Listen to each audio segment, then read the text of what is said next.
तुमर पुत्र नुहे कौन यह मो सहित अन्याय हेब नहीं जे जदि तुम्हें निजर हट कारण मते छाड़ी की चली जीव कौन से माने मो पुत्र नुहंती कृष्ण सेमानंक सहित केही अन्याय करि नथिले तते तो मोर स्नेह मिलिला आ सेमानंकु तो मो छातीरु थरटिए मध्य क्षीर पीबार जीवन मिली नहीं मते तो ताहा मिलिला जहा मु मोर मनुष्य रूपर भाग्य निर्धारित करी आनी आउ सेमानंकु सेया मिलिला जहा सेमानंकर भाग्य लेखा थिला भाग्य सम्मुखरे आमे समस्ते विवश मां भाग्य सम्मुखरे ईश्वर विवश हेथिबे जणे मां नुहे हट कर नहीं मां जहा लेखा होइछि ताहा को बदलाइबार अधिकार काहारी मध्य नहीं आउ ना अछि सामर्थ्य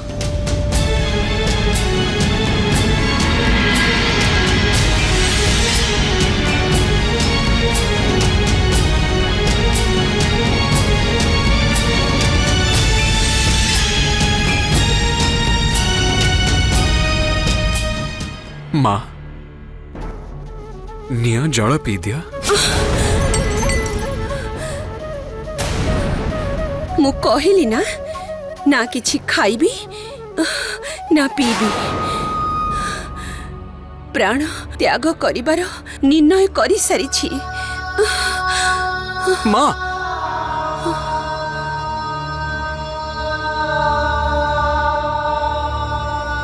हे मां ये किपरि परीक्षा नेउच तुम्हें मोर कौन कहब यही संसार जे मातृ प्रेम रे पड़ी कृष्ण निजे करिथिबा सृष्टिर नियम को भांगी देले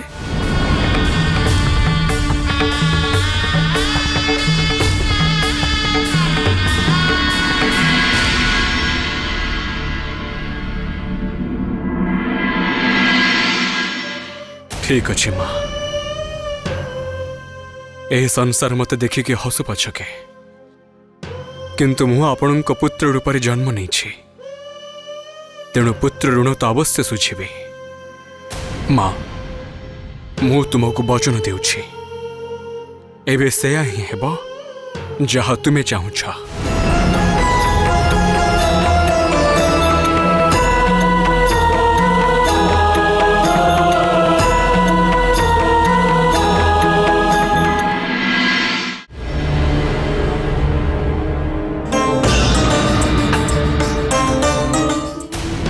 दारुक आमे ब्रह्मलोक को जाऊे किंतु ए यात्रा आरंभ हवा पूर्व मु किछि कहबा पई चाहूछि एही यात्रा अत्यंत कठिन हेबो जदि तुमे चाहुछ तुमे एठरे रही परिबो हे द्वारिकाधीश मु सेई शक्तिंकर सारथी जहां को संसार परम पिता बोली कहि थाए आपन को तो भय भी भय करि थाए तेबे मोर केउ कथा पई भय प्रभुंक चरण रे प्राण जीव एहा तो मोर सौभाग्य हेबो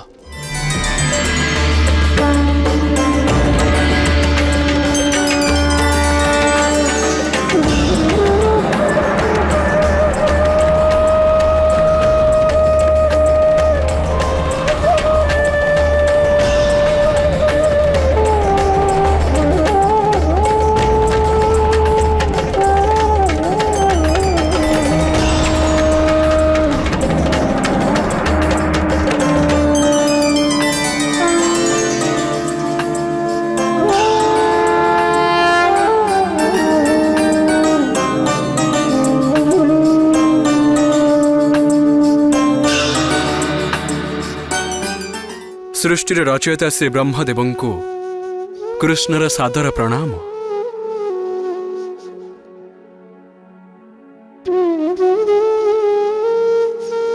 ब्रह्मलोकर अहोभाग्य जे स्वयं श्रीकृष्ण एठारे पदार्पण करी ए लोक को पवित्र करिसंती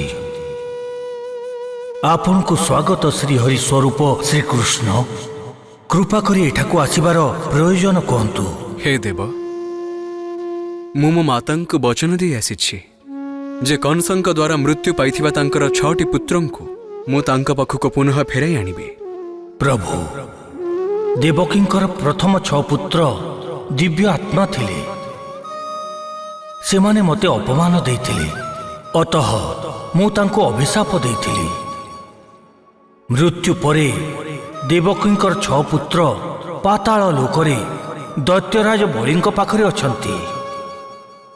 हे देव माता देवकींकर 6 पुत्रंको सूचना देइथिबारु आपणको धन्यवाद।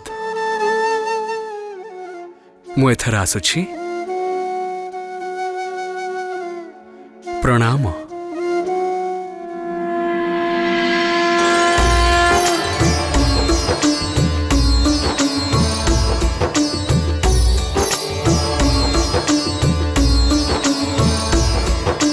मातृ प्रेम के सामने विवश हुए भगवान लौटाने का प्रण किया मृत शरीर में प्राण जग जाने आवे नहीं छूटा तीर कमान चले बदलने कृष्ण जी विधि का लिखा विधान विधि का लिखा विधान।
किए तुम्हें आउ एठा को केमिति आसिलो? मु देवकी वसुदेव नंदन द्वारिकाधीश कृष्ण महाराज बलिं को भेटिबा को आसिछि। मनुष्य ए पर्यंत जीवित आसीछु असंभव। तो भाग्य बहुत भल जे तू ए पर्यंत जीवित आसीछु। हेले निज भाग्य को अंध परि विश्वास न करी एही स्थान रु फेरी जा अन्यथा मृत्यु निश्चित। तुमे माने एते क्रोधित काहेकि हेउछ? द्वार रे जदि शत्रु मध्य नम्रतार सह आसी कथा हुंती तेबे तांको मध्य सम्मान देबा उचित। आउ मु तो कौन शत्रु नुहे केवल महाराज बलिंकर दर्शनाभिलाषी मु। जानतु जाई कुहंतु महाराज बलिं को जे मु तांको भेटिबा पई चाहूची। दैत्यराज बलि एबे राज्यसभा अछंती तमे कौन भाबुछ जे कौनसी माया देखै तुमे महाराज बलिंकर दर्शन पाई जिवो ताले मूर्ख तुमे चली जाओ एठारू। हे दैत्य महाराज बलिं को भेटिबा मोर अत्यंत आवश्यक। हुए तो आपण मोर अनुरोध को स्वीकार करी तांको भेटिबा को दियंतु अन्यथा मु बलपूर्वक तांको भेटिबा पई चेष्टा करि परिबे। अच्छा ताले तू एमिति मानिबुनी ठीक अछि देखबे।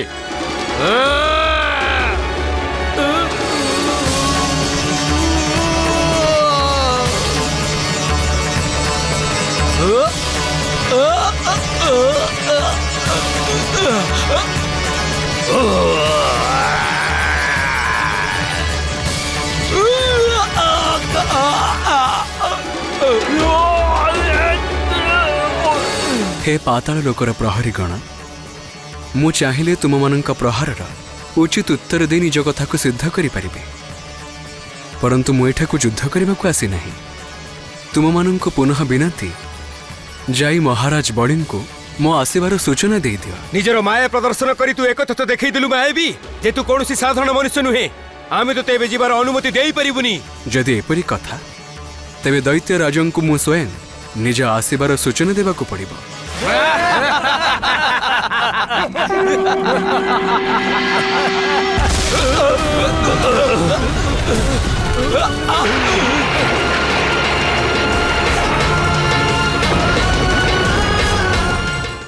ଇଏ କଣ ହଉଛି? ଦୈତ୍ୟ ଲୋକର ଭୂମି କମ୍ପିଲା କେମିତି? ହେ ଦୈତ୍ୟରାଜ ବଳି, ଆମ ଦ୍ୱାରରେ ଜଣେ ମାୟାବୀ ଆସି ଛିଡ଼ା ହେଇଛି, ଯିଏକି ସ୍ୱୟଂକୁ ଦ୍ୱାରିକାଧୀଶ କୃଷ୍ଣ ବୋଲି କହୁଛି। ଆପଣଙ୍କ ଦର୍ଶନ ପାଇଁ ଆଜ୍ଞା ମାଗୁଥିଲା। ଆମେ ମନା କରିବାରୁ ନିଜର ମାୟାବୀ ଶକ୍ତିକୁ ପ୍ରଦର୍ଶନ କଲା ସେ। ଦ୍ୱାରିକାଧୀଶ ଶ୍ରୀକୃଷ୍ଣ ଏଠାରେ? ଆରେ ମୂର୍ଖ, ତତେ ଜଣା ବି ନାହିଁ ଯେ ତୁ କାହାକୁ ଅଟକେଇ ଦେଇଛୁ।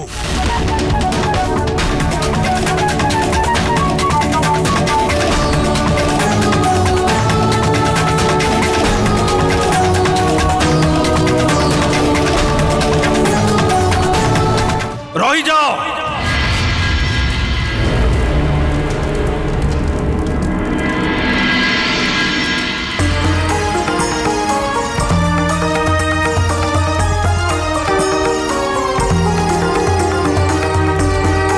କ୍ଷମା କରନ୍ତୁ ପ୍ରଭୁ, କ୍ଷମା କରନ୍ତୁ। ଏ ମୂର୍ଖ ପ୍ରହରୀ ଏକଥା ଜାଣି ନାହାନ୍ତି ଯେ ସେମାନେ ଜଣେ ଏପରି ଶକ୍ତିକୁ ଅଟକାଉଛନ୍ତି ଯାହାଙ୍କର ଗୋଟିଏ ହୁଙ୍କାରରେ 3 ଲୋକରେ ପ୍ରଳୟ ଆସିଯାଇପାରେ। ଆପଣଙ୍କୁ ପାତାଳ ଲୋକକୁ ସ୍ୱାଗତ ପ୍ରଭୁ। ଧନ୍ୟବାଦ ଦୈତ୍ୟରାଜ।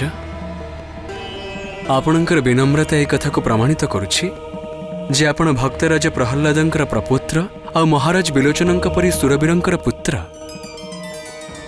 ଆପଣଙ୍କୁ ଭେଟି ଅତ୍ୟନ୍ତ ପ୍ରସନ୍ନ ହେଲି।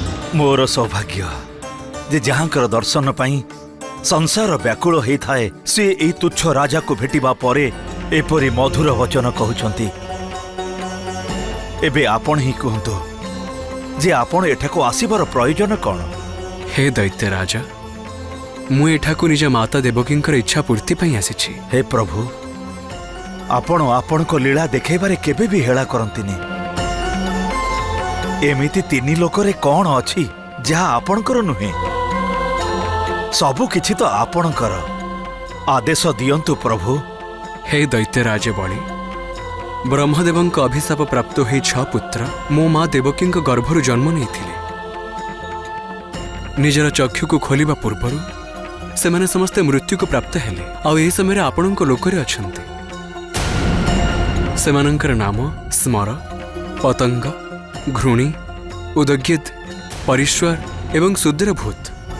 ମୁଁ ସେମାନଙ୍କୁ ନେବା ପାଇଁ ଆସିଛି। ପ୍ରଭୁ, ଯାହା ଆପଣଙ୍କ ଇଚ୍ଛା, ଆସନ୍ତୁ।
ପ୍ରଭୁ, ଏ ସେହି ସ୍ଥାନ ଯୋଉଠି ଅଭିଶପ୍ତ ଜୀବ ଆତ୍ମା ମାନେ କିଛି ସମୟ ପାଇଁ ବା ନିଜ କର୍ମ ଅନୁସାରେ ସବୁଦିନ ପାଇଁ ନିଜର ଦଣ୍ଡିତ ସମୟ ଅତିବାହିତ କରନ୍ତି।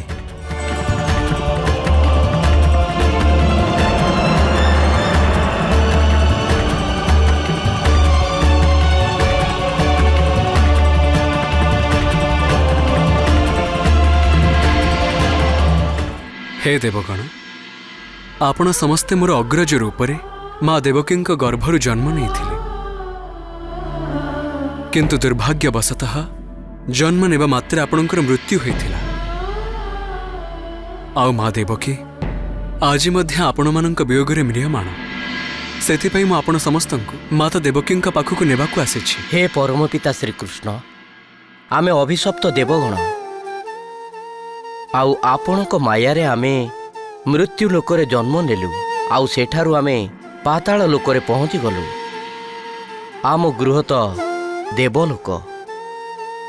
प्रथमे आमको मुक्त करंतु प्रभु, आउ देवलोक फेरी जिबा पई आशीर्वाद दियंतु।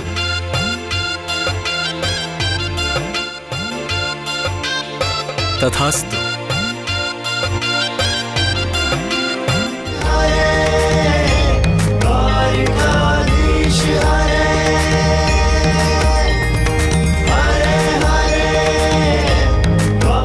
देवलोक को फेरी जावा पूर्व आपण समस्त को मु मो माँ पाखक नेबा चाहूँगी।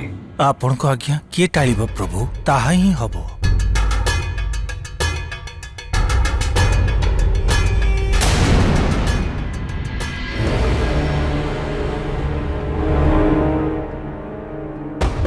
हे दैत्यराज, आपण को अनेक अनेक धन्यवाद।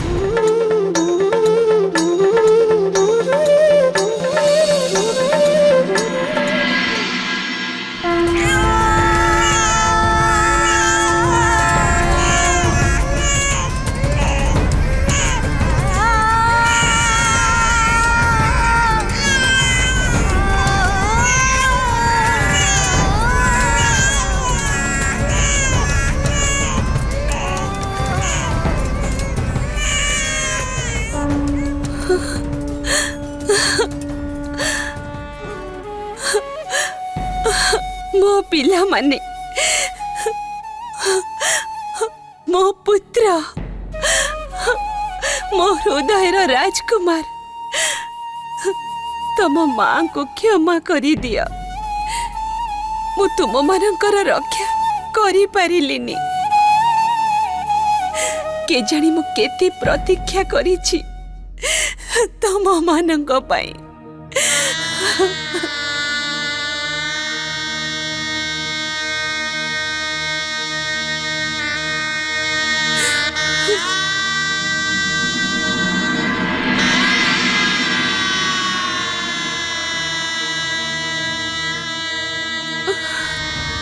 माँ, तुमको एते प्रसन्न देखी अत्यंत संतोष लाभ करुछि मु। परंतु मु स्वयं एते साहस केउठारु आनिबे जे माता को सत्य कही तांकर हृदय को भांगी देबे।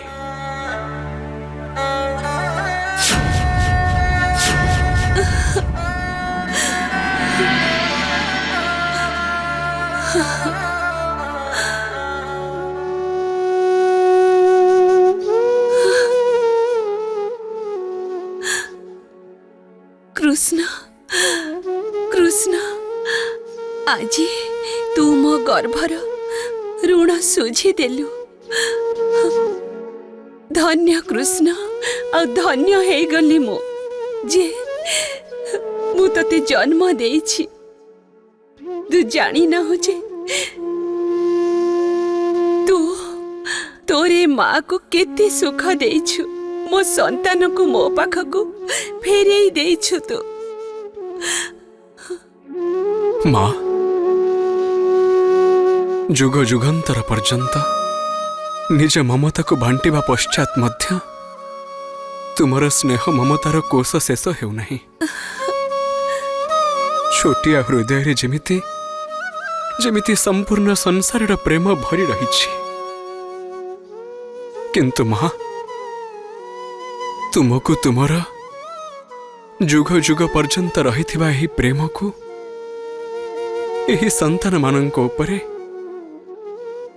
किछि क्षण ही बांटिबा को पड़िबो माता।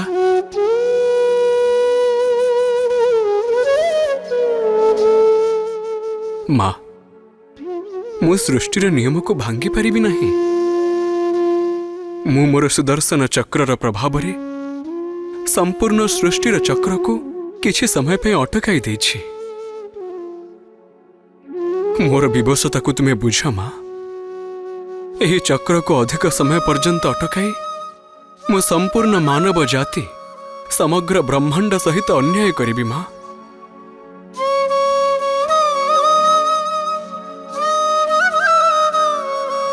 तुमर एही पुत्र मानंकु एबे फेरी जिबाकु हेबा माँ।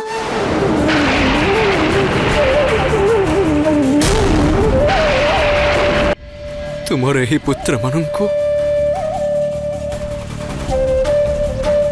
एबे फेरी जीवाकू हेबा मां। नहीं, ये कौन कहूचु कृष्ण? एमिति हेई पारिबनी। एमिति करना कृष्ण, एमिति करना। ए माँ तार संतान को थरटीए काल को समर्पी देइथिला। आउ थरे मु अलगा करी पारिबिनी। तोरे माँ उपरे कृपा कर कृपाळु। मां, तुम्हारा पुत्र स्वयं निजर अश्रु एवं भावना सहित लड़ाई करुछि, किंतु मां तुम पुत्रर कर्तव्य हेउछि जे से सृष्टिर नियम को सुरक्षित रखिब। मते एबे एमानंको मुक्ति देबाको पड़िबो माता।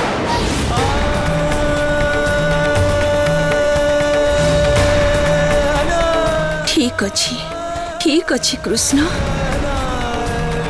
मु तो जणी साधारण नारी। मु किपरि ईश्वर को तांको कर्तव्य पालन करिबारु रोकिबी, किंतु ए माँ निज गर्भरु जन्मित ए त्रिलोक स्वामी को एतिकी विनती तो करि परिब ना जे सीए मते मो पिलांक सहित जीवा को आज्ञा देबे, शक्ति देबे। आओ मृत्यु देबे मते। मां, मु तुमर पुत्र मानंको मृत्यु नुहे बरं मुक्ति देउछि। जणे मां ठारू संतान को छड़ी नेबार शक्ति कालर कौन, स्वयं मोर मध्य नहीं। जे जाउछि से तो शरीर, आत्मा अजर अमर। तार मृत्यु होई न थाए मां, तार नाश होई न थाए। तुमे काहे कि निज पुत्रंक मृत्युर शोक करुछ? मां, तुमे ममतारे बुड़ी रही एही परम सत्य को देखि पारुना। मां, मु तुमको दिव्य दृष्टि देउछि, जहा तुमको ममतार बंधनरु मुक्त करी एही दिव्य आत्मा मानकर वास्तव रूप देखाई पारिब।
हे माता देवकी, आपण का गर्भरे 9 मास रही मु पवित्र हेछि। संतान निजर देह त्याग कला परे भी से पर्यंत मुक्ति पाएनी जे पर्यंत तार माँ ताकू निजर ममता और मोहर बंधनरु मुक्त न कर दिए। माते आत्मा को बांधिबा कहार आयतरे नाही, केवल मार ममता व्यतीत। एही बंधन को जे पर्यंत गोटे माँ स्वयं न काटिबे संतानर आत्मा को मुक्ति मिलिबनी। संसार नियम को बुझंतु माँ, मुक्ति दियंतु हमको ए कष्टरु।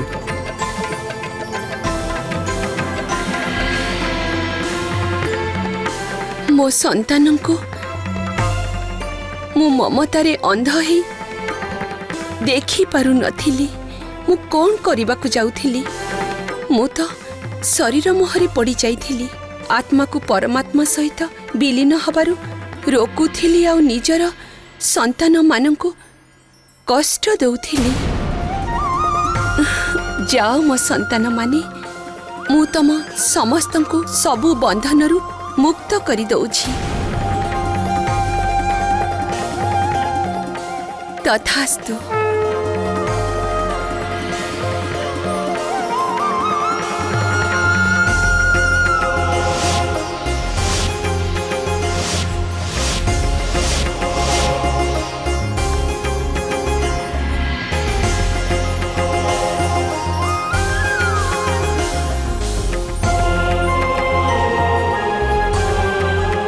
कृष्ण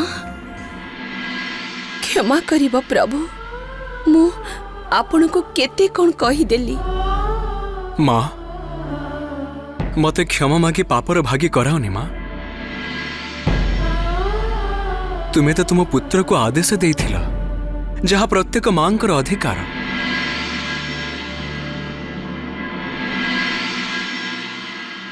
पुत्र तेणिक ईश्वर होइथाउ किंबा होइथाउ कोनोसी सूरवीर, यशस्वी होइथाउ, पंडित होइथाउ किंबा अथाह धनवान, किंतु मार सम्मुखरे से सर्वदा छोट एवं नतमस्तक रहिबा आवश्यक, ऋणी रहिबा आवश्यक। एबे मु आउ तो पिताश्री शांति रे मथुरा फेरी पारिबु।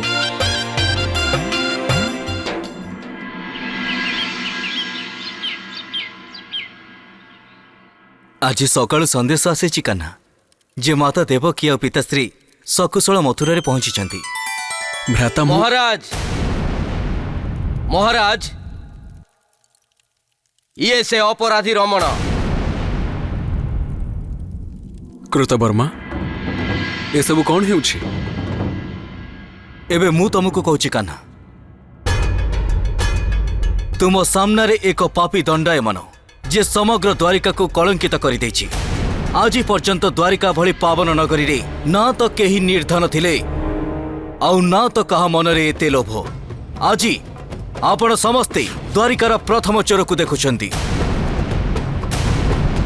नहीं महाराज नहीं, ए सब आरोप मिथ्या। मो पिला मानकर शपथ करी कहूची, आउ मोर आगामी पीढ़ींकर मध्य एही पाप मु करी नहीं महाराज।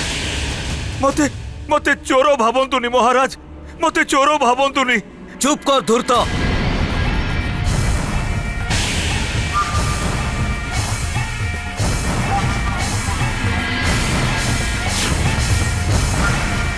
आज पर्यंत केते अभिमान थिला द्वारिकावासींकर आउ मोर मध्य, जे समस्ते शांति जीवन अतिबाहित करुछंती। कौनसी लोभ सेमानकु सत्य एवं पवित्रता पथरु हलई पारिबेनी, किंतु तोरे कर्म आमर अहंकार को भांगी देछि। नहीं, अरे तू तो एते बड़ पापी जे तू तो मंदिर रे थिबा देवी देवतांको मूर्तिरु सेमानंकर आभूषण चोरई नै। नहीं महाराज, दया कर, गुहारी सुन गिरिधर, गुहारी महाराज, न्याय दियंतु महाराज, न्याय दियंतु। हे द्वारिकाधीश, जणे मां पई कोनोसी धन कोनोसी आभूषण मो पुत्रर जीवन ठारो अधिक मूल्यवान नुहे। ए मां शपथ करूची, जदि मु मिछ कहूची तेबे मो पुत्रर सिर आपे आपे फाटी जीवो।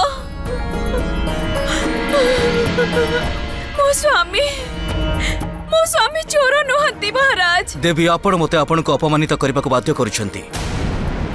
याकु सहाय्य करंतु नाही। याकु सहाय्य करिवे जदि तार अधा पाप निज मुंड को नहीं जीवे। आपण सी बहुत बड़ अपराध करिछि, ताकु ता कर्मर दंड भोगिबा को पड़िबो।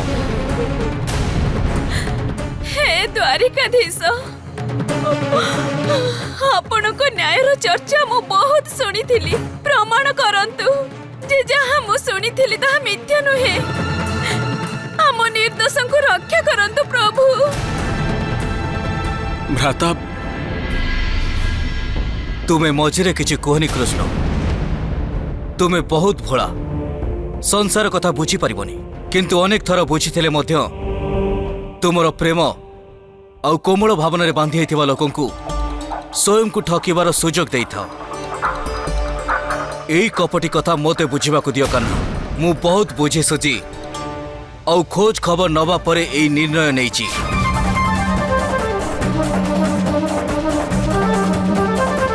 आज पूर्वरु द्वारिकारे केही भी अपराधी नथिले, अतः यह तमर सौभाग्य जे आम राज्य कौनसी बंदी गृह नहीं, अन्यथा सारा जीवन तुमे सूर्यलोक देखि पारि नथांत। तुमे अपराध करिच, तेणु तार दंड तुमे निश्चय पाइब। नहीं, मु तुमको मूर्ति और आभूषण चोराइबा अपराध रे 7 स्वर्ण मुद्रा राजकोष रे जमा कराइबार दंड देउची।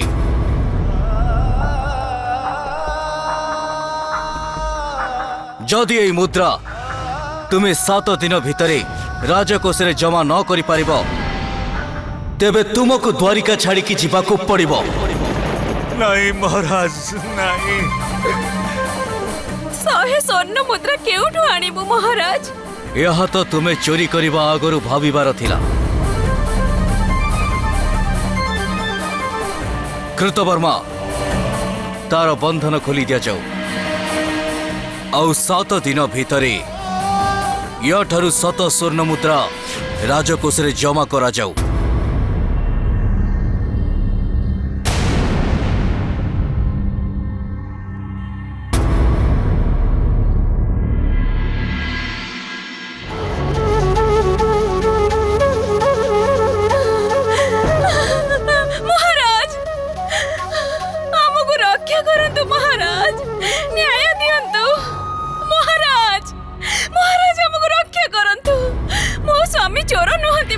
नहीं चला तुमको। स्वामी चोर नुहंती महाराज, सी चोरी करी नहंती। महाराज न्याय दियंतु।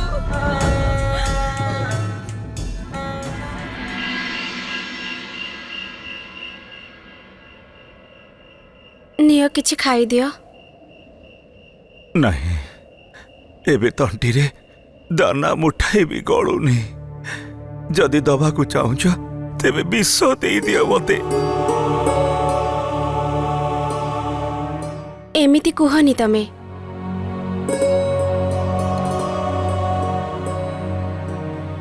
ए नियो। तेबे हो कौन कहिबी प्रिय,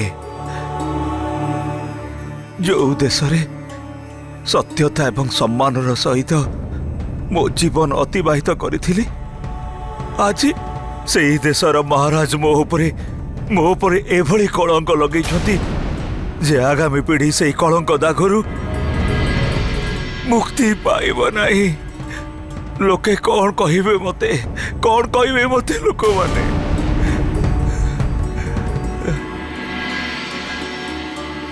तुमे काहे कि निज मन छोट करूच? लोके हमको जहाँ भी कहंतु आमर कौन जाए आसे? जाए आसे नहीं केमिति कहूच तमे? किछि भाबिछ तमे? तमको आउ आम पिला मानको किए बंचिबाको दब? तुमे आम कथा चिंता करनी। मु जानिछि, आम पुत्र मध्य जानिब जे तुमे सूर्यंक किरण भली पवित्र। जे जहाँ भी कहंतु मते किछि फरक पड़िबनी। किंतु मते पड़िबो। इतिहास मते द्वारिकार प्रथम चोर भावरे जानिबो, किंतु प्रकृत रे मु चोरी करिनी रमैया। मु चोरी करिनी रमैया। मु चोर नुहे।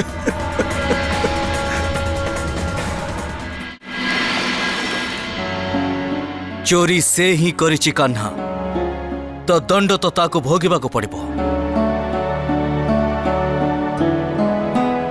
परंतु भ्राता, एही कथार आम पाखरे कोनोसी प्रमाण भी त नाही। आउ तुमे कौन प्रमाण चाहुच कान्हा? मंदिरर मूर्ति चोरी होइथिबा सबु आभूषण ता घरु मिलिला। आउ रमण उपरे आरोप लगाइबा आगरु मु समस्त द्वारिकारे पचरा उचरा मध्य करिथिली। भ्राता, जदि काली केही मो उपरकु पंक पकांती आउ आपण मते सही अवस्था रे देखंती, तेबे आपण कोन से पंक को मो देहर महिला भाबिबे? भ्राता, मोया कहिबाकु चाहुछि, हुए तो से आभूषण को अन्य केही जणे चोरी करिथिबे आउ धरा पड़ी जिबार भयरे किंबा अन्य कोनसी शत्रुतार आड़रे से आभूषण को रमणर घरे रखि देथिबे। भ्राता, एबे केही मध्य रमण को से आभूषण चोरी करने समय देखी ना। कान्हा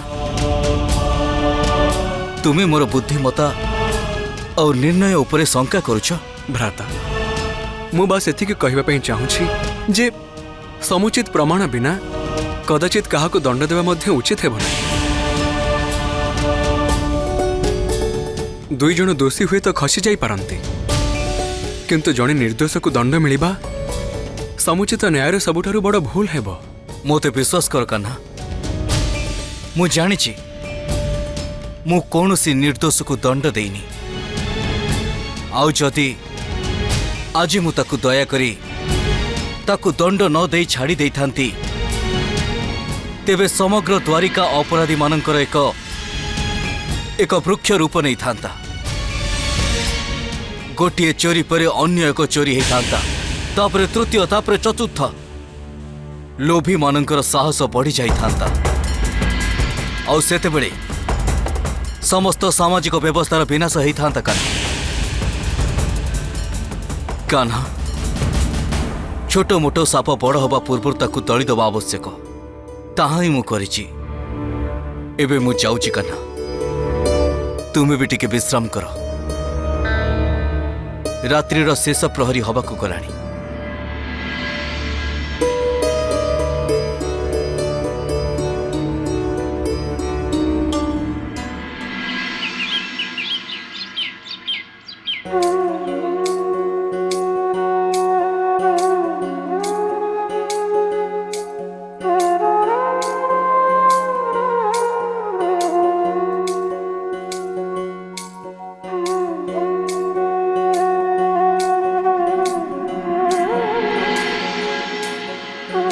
स्वामी,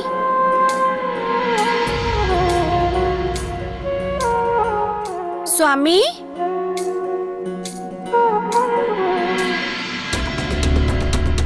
स्वामी, स्वामी,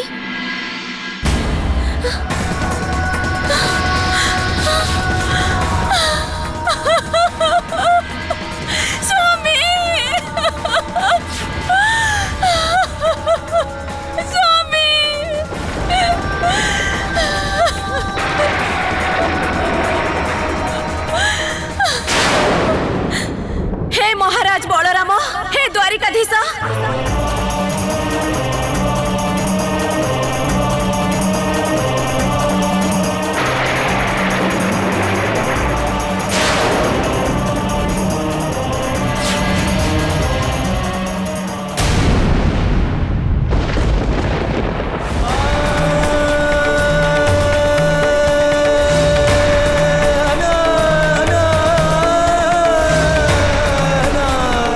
महाराज बलराम, हे द्वारिकाधीश, देखंतु तांकर मृत शरीर को। आपण तो यांकर चोर होबार कोनोसी प्रमाण देई पारले नहीं, किंतु सी निजर प्राण त्याग करी तांकर निर्दोष होबार एभली प्रमाण देइछंती, जहार काल मध्य साक्षी ही गले।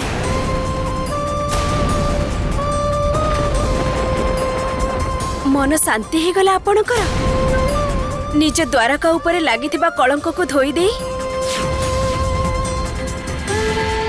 ना आउ रक्त चाहुछंती आपण माने आपणक नगरी रे लागिथिबा कलंक को धोईबा पाई।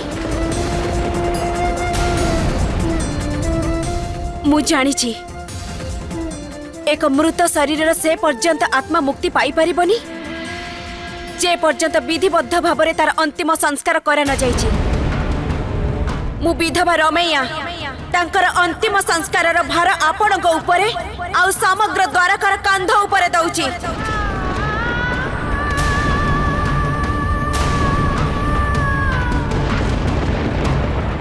परंतु एतिकी ध्यान रखिबे, मो पति चिता को अग्नि सीए दब, जहार तांको दंड दबार प्रत्यक्ष किंबा परोक्ष भावरे कौनसी दायित्व नथिबो।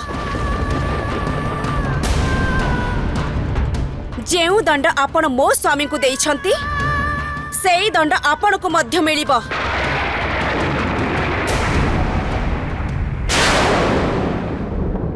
आपणक अत्याचार रे पीड़ित एक पत्नी आपणक अभिशाप दउची। एबे दंड ना केवल महाराज बलराम आ द्वारिकाधीश आपण भोगिबे, अपितु आपणक स्त्री माने मध्य मो निर्दोष स्वामी को मो ठारू छड़े नबार दंड भोगिबे।